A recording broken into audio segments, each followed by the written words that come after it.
உயிரை காவு வாங்கிட்டு அந்த பிணத்தின் மீது நாற்காலி போட்டு அமர துடிக்கிறான். கேடு கட்ட அயோக்கிய பையன்.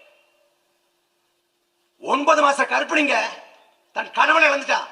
கணவனை இழந்துட்டு கணவன் உடலை எடுக்கிறப்ப கதறா ஐயோன்னு.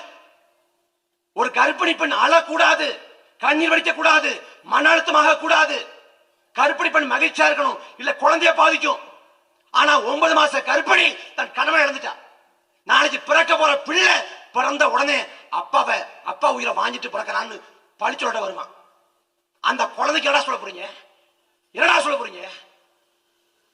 வாய் பேசும் திறனற்ற ஒரு தாய் தன் மகனை இழந்து விட்டு கதறாங்க. கதறாடா. பேச பேச நமக்கு பேச ஒரு மொழி இருக்கு. நமக்கு பேச ஒரு மொழி இருக்கு. கத்தி அழ முடியும், ஒப்பாரி வைக்க முடியும், ஓல முடியும்.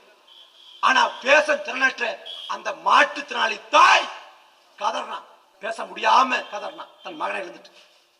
ஒரு கண் பார்வையற்ற ஒரு மாற்றுத்திறனாளி தாய் தன் மகனை பார்த்ததே இல்லை. பிறந்தல இருந்து தன் மகன் செத்து போயிட்டான். ஒரே மகன் செத்து போன பிறகு தாய் சொல்றா, மகனே நான் உன்னை பார்த்ததே இல்லடா, எப்படி போயிட்டடான்னு. 1.5 வயது குழந்தைங்க, 1.5 வயது குழந்தை வயிறு கிழிஞ்சு குடல் வெள்ள வந்து இறந்து போயிருக்குங்க. என்னங்க பண்றது? 41 உயிரை காவு வாங்கியிருக்கேன்.